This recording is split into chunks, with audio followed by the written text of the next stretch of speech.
दोस्तों आज हम सी हल्क अटर्नी एट लॉ के एपिसोड नंबर 2 को देखेंगे। अगर आपने एपिसोड नंबर 1 नहीं देखा है तो चैनल पर सी हल्क की प्लेलिस्ट है, आप वहां से जा करके देख सकते हैं। पिछले एपिसोड में हमने देखा था कि किस तरह से जेनिफर सी हल्क बनी थी और लास्ट सीन में हमने देखा था कि जेनिफर ने कोर्ट में टाइटेनिया को हराया था, जिसकी वजह से वो लोगों के सामने आ गई। अब एपिसोड नंबर 2 वहीं से शुरू होता है। अब चारों तरफ जेनिफर के बारे में बातें हो रही होती हैं। न्यूज पर लोग कह रहे होते हैं कि हमें एक और सुपर हीरो मिल गई है, सब उसे सी हल्क नाम दे देते हैं। लेकिन जेनिफर इतनी पब्लिसिटी से परेशान होती है। वो अपने असिस्टेंट निकी से कहती है कि मैं सुपर हीरो नहीं बनना चाहती, मैं तो एक नॉर्मल इंसान की तरह रहना चाहती हूँ। जिस पर निकी कहती है कि सुपर हीरो बनना बहुत ही कूल है। इसके बाद में दोनों एक पार्टी में जाते हैं जो कि सी हल्क की खुशी में रखी गई होती है।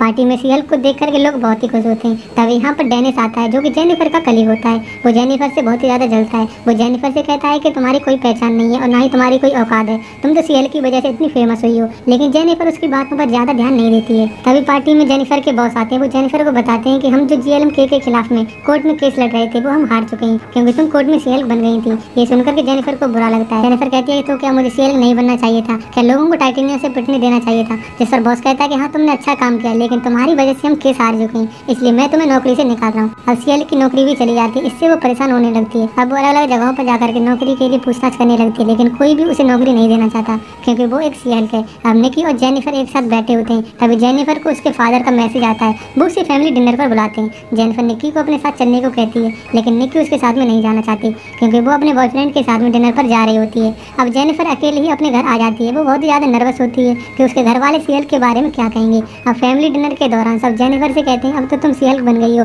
अब तो तुम एक सुपर हीरो, क्या तुम अवेंजर में शामिल होने वाली हो। वो सब उससे तरह तरह के सवाल पूछने लगते हैं। तभी जेनिफर के फादर उसे एक रूम में बुलाते हैं। वो जेनिफर से कहते हैं कि मुझे पता है कि तुम्हारी जॉब चली गई है, लेकिन तुम्हें परेशान होने की जरूरत नहीं है। वो जेनिफर से कहते हैं कि हमारी फैमिली में पहले से ही एक हल्क है, अब एक और हल्क होगा तो हमें कोई परेशानी नहीं है। ये सुनकर के जेनिफर को अच्छा लगता है कि आखिरकार उसकी फैमिली तो उसके सपोर्ट में है। डिनर के बाद में जेनिफर एक बार में बैठ करके ड्रिंक कर रही होती है और अभी भी अपनी जॉब के बारे में सोचकर परेशान हो रही होती है। तभी वहाँ पर GLMK का बॉस मिस्टर हालवे आता है। मिस्टर हालवे को देख करके जेनिफर हैरान रह जाती है क्योंकि जेनिफर इसी के खिलाफ केस लड़ रही थी। मिस्टर हालवे जेनिफर से कहता है कि तुम सी हल्क हो और तुमने कोर्ट में सभी लोगों को बचाया है, इसलिए मैं तुम्हें GLMK में नौकरी पर रखना चाहता हूँ। जेनिफर तुरंत ही नौकरी के लिए हाँ बोल देती है क्योंकि उसे जॉब की बहुत जरूरत होती है। जेनिफर मिस्टर हालवे से कहती है कि मेरी असिस्टेंट निकी होगी, जिस पर हालवे हाँ कर देता है। अगले दिन जेनिफर GLMK में पहुंच जाती है। तब मिस्टर हालवे जेनिफर से कहते हैं कि हमने एक नई डिवीजन शुरू की है जिसमें सुपर ह्यूमन के केस लड़े जाएंगे। इसका नाम है सुपर ह्यूमन डिवीजन और तुम इस डिवीजन की हेड हो, इसलिए तुम्हें ऑफिस में और केस के दौरान सी हल्क बन करके रहना होगा। इससे जेनिफर समझ जाती है कि मिस्टर हालवे ने उसे सी हल्क की वजह से ही जॉब पर रखा है।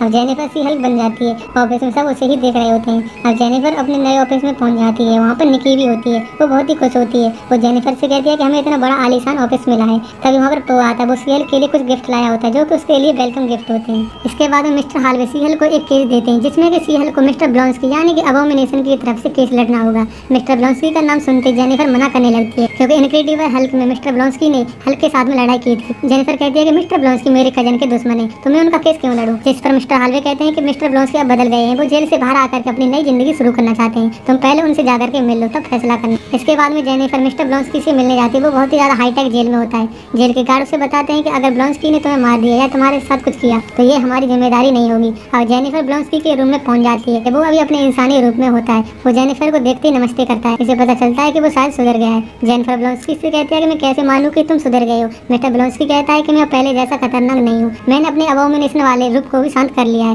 वो बताता है कि मैंने अपने सभी दुश्मनों को सॉरी वाला कार्ड लिख करके भी भेजा है। ये सब सुनकर के जेनिफर ब्लॉन्स्की पर यकीन करने लगती है। वो जेल से वापस आकर के हल्क को कॉल करती है और उसे बताती है कि मैं मिस्टर ब्लॉन्स्की का केस लड़ रही हूँ। इस पर हल्क कहता है कि तुम बेझिझक केस को लड़ सकती हो क्योंकि ब्लॉन्स्की अब सुधर गया और उसने मुझे कुछ दिन पहले ही सॉरी वाला कार्ड भी लिख करके भेजा था। अब हम दोनों के बीच में सब ओके है। इसी दौरान हम देखते हैं कि हल्क अपने शिप से कहीं जा रहा होता है। इसके बाद जेनिफर एमएल ब्लॉन्स्की का केस लड़ने के लिए तैयार हो जाती है। वो मिस्टर हालवे को ये बताने के लिए कॉल करती है। तभी मिस्टर हालवे उसे न्यूज देखने को कहते हैं जिसमें एमएल ब्लॉन्स्की जेल से भाग गया होता है और कुछ घंटों बाद वापस भी आ गया होता है और ये सीन सेंची मूवी का होता है। ये देख करके जेनिफर हैरान रह जाती है और यहीं पर एपिसोड 2 का एंड हो जाता है। अगर आपको आने वाले एपिसोड की एक्सप्लेनेशन देखनी है तो आप प्लीज चैनल को सब्सक्राइब जरूर से कर लेना।